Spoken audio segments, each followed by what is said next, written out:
Before we talk about Twitter, can I ask you about the music? Because you've obviously gone through several different sounds in the past, both as Blair and with your solo projects. When our viewers on Channel 4 News hear the songs, it's pre the Twitter live streaming, so could you tell us what they can expect? Well, it's two kind of sides of. I mean, one's how do you call it? Would you call it a ballad?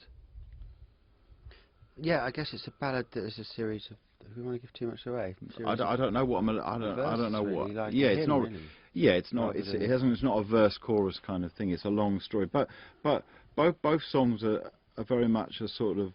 They have a narrative. You know, they're quite wordy. Both of them.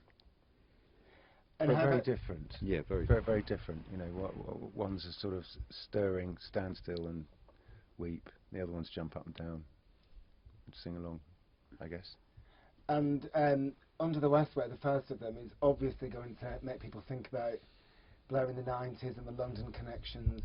Is this something you were explicitly trying to do? Were you thinking of nostalgia? Were you thinking of the Olympics coming to London? Well, I think it was about playing something new in Hyde Park, and Hyde Park has become for us a sort of, you know, we spent more time in Hyde Park over the last decade than anywhere else.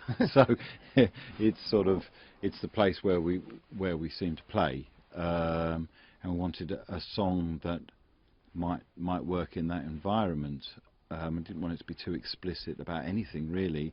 So I found sort of singing about here, this little spot of London, which is sort of the West Way is over there.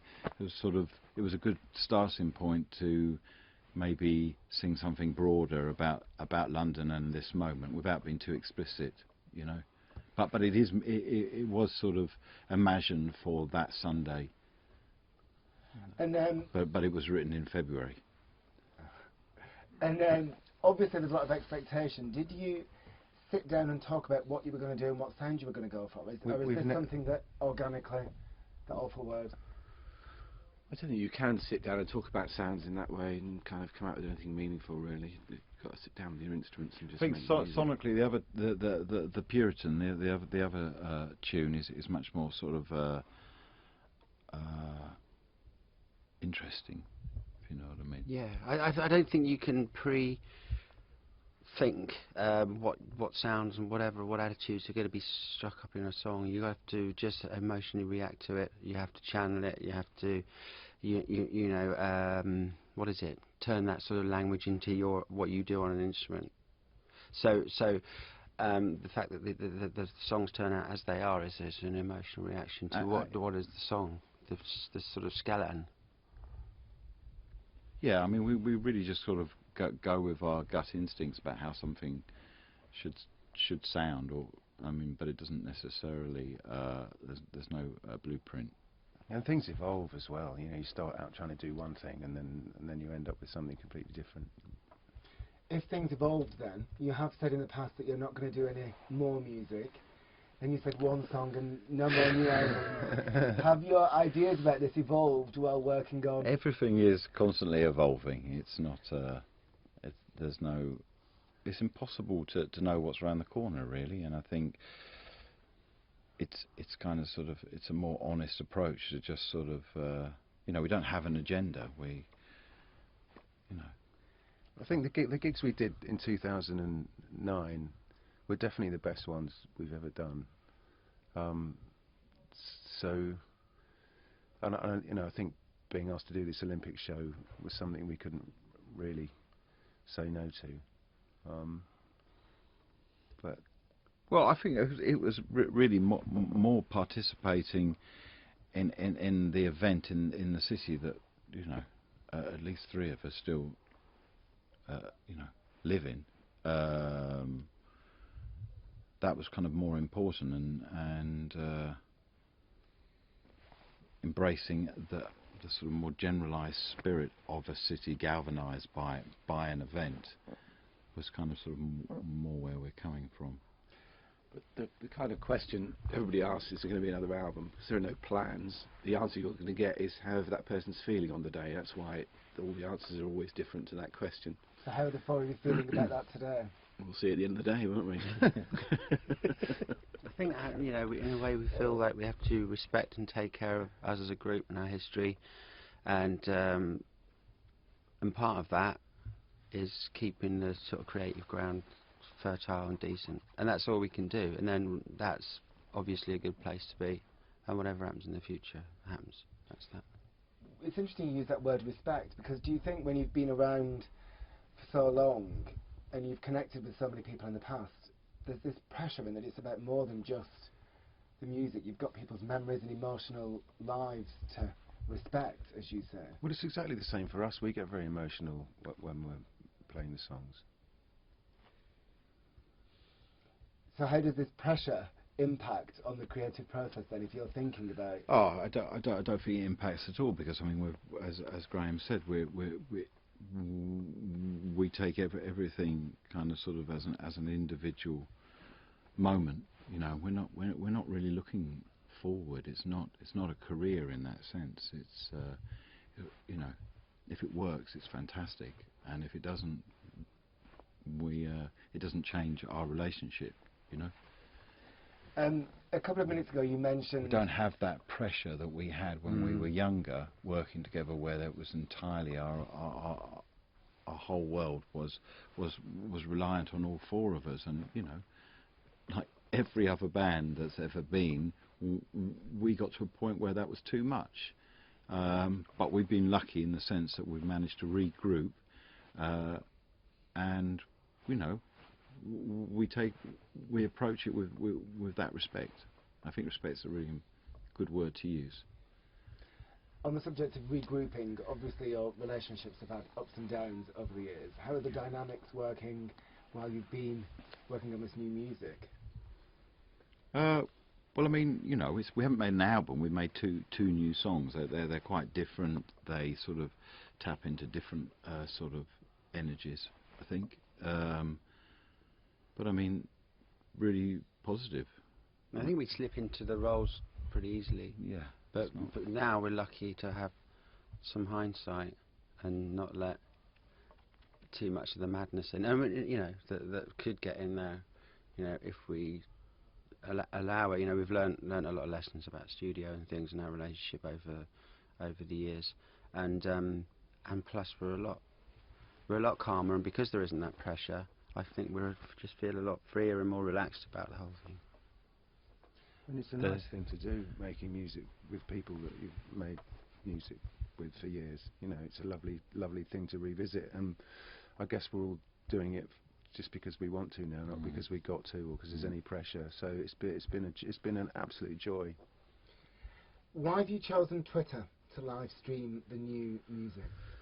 Because nobody had done it before, at least in Europe, and Twitter's evolved, trying to at least evolve into something else and take the best parts of YouTube and the best parts of the other kind of social media platforms, and the opportunity came for us to break new ground and do something that hadn't been done before. And because Twitter's a character medium, it isn't. People don't generally think of it as being a video medium. So Twitter's adding the ability to stream video alongside the character-based. Yeah, I think from my perspective, not having a Twitter account and being really not very savvy about things like that, the chance to just play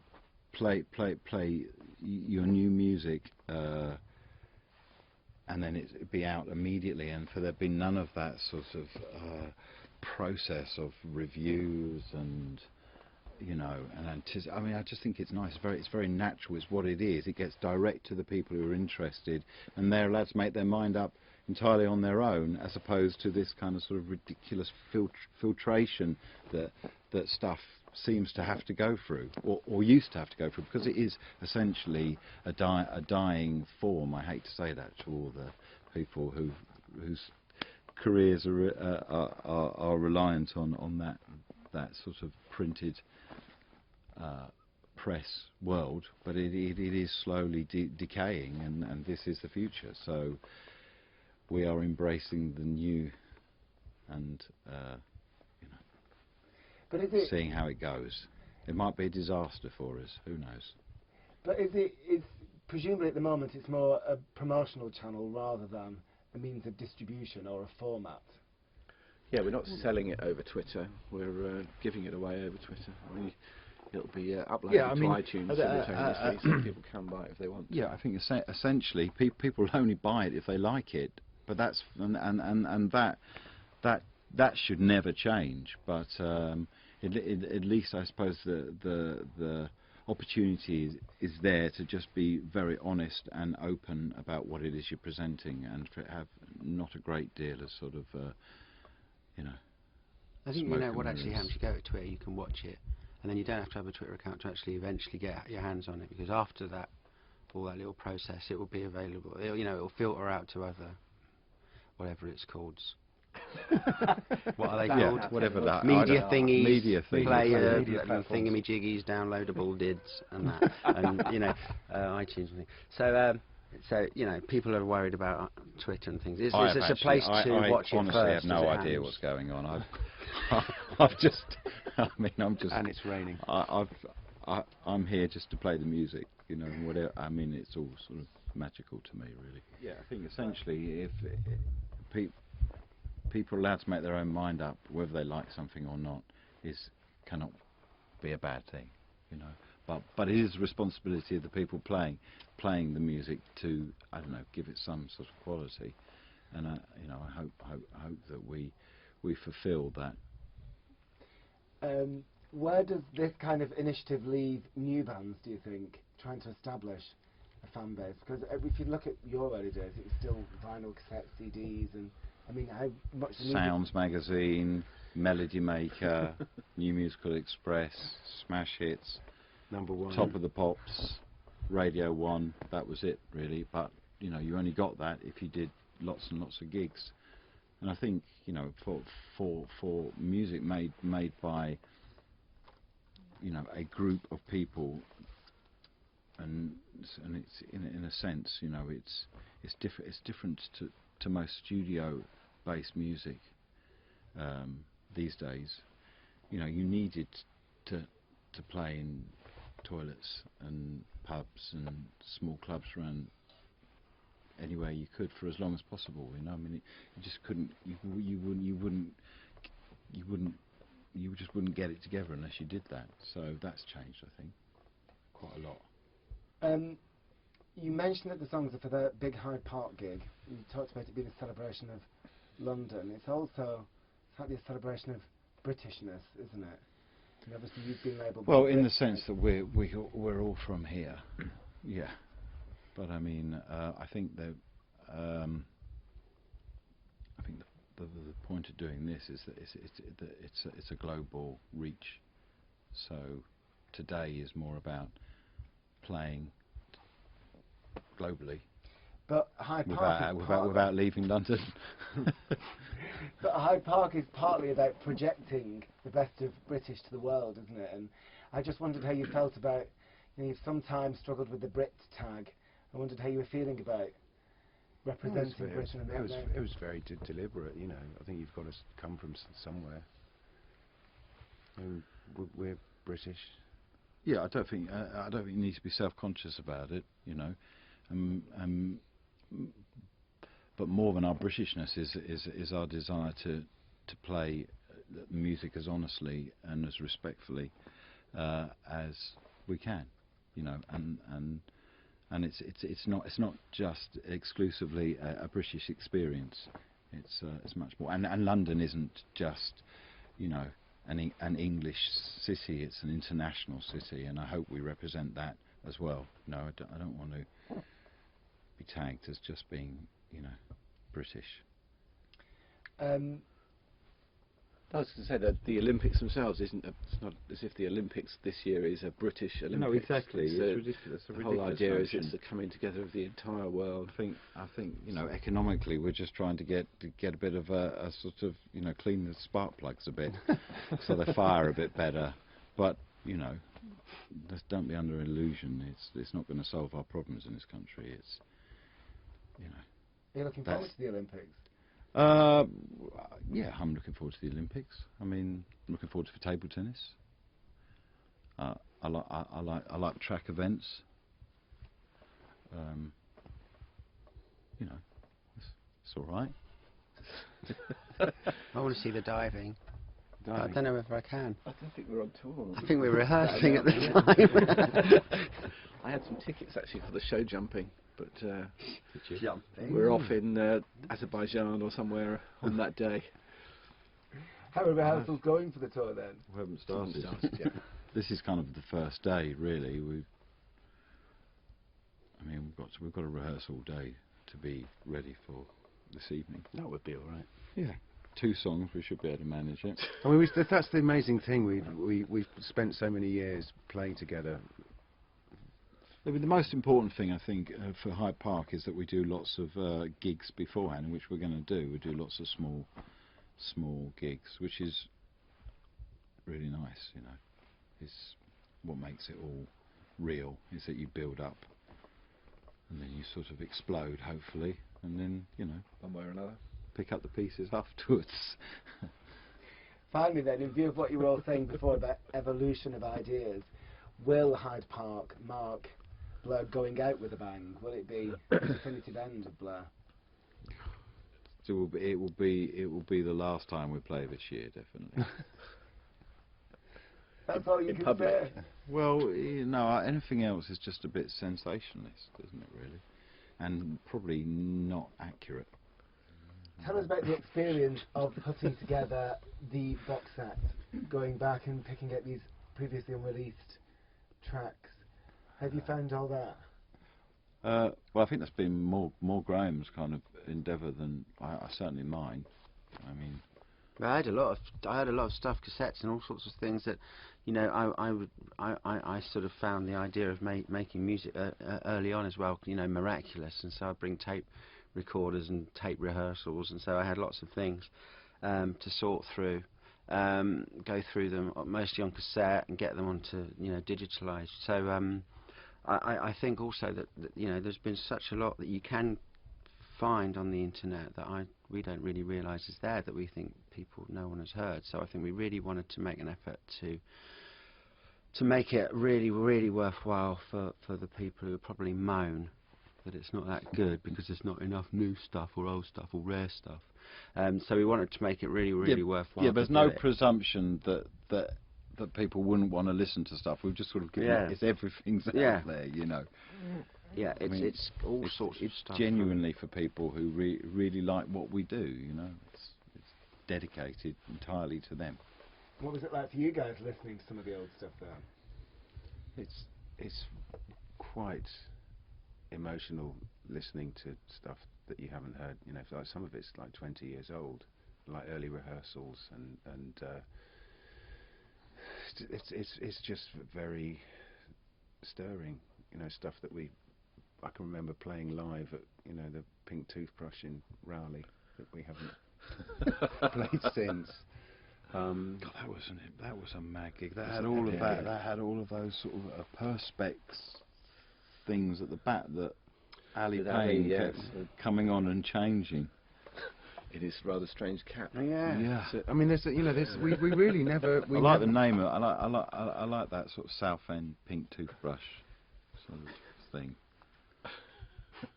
But there was just we were relentless. Appropriate. We never really stopped recording and playing, and you know, not everything got released, and there's you know, I think it just gives a really like a wider perspective, like, because it's you know, 10 years ago you'd have needed a museum to house it all. There's like a lot of stuff.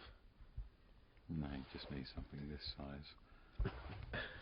I think it just shows our sort of enthusiasm really for anything, and our sort of, you know, the sort of fun we had really, and how we sort of tackle pretty much any type of music. You know, muck about with a bit of jazzy stuff, a bit of calypso, and not be afraid to be a bit foolish and tongue in cheek, and serious as well. Well, I it's a think joy. It's a joy, isn't it? Yeah. It's just the joy of being there and making music, and it's something. You know, I hope we still have that collectively when we work together, because it's certainly it's much more important than anything else to retain that joy. You know. Because this group was pretty much all of our opportunities to put all of that listening we've done all our lives and all that thinking about music to explode it into a group. So there's a lot of different, there's eclecticism and loads of different types of music and experimentation, and so there's a lot of fun, but also some pretty weird as well at times. But are you proud of it? Are you proud of the risks that you took? And Well, it's not really risk. It's just there's always been quite a lot of joy in what we do, you know. And I mean, Hyde Park, that's hopefully about an expression of that, but sharing it with a lot of people. You know, it's not.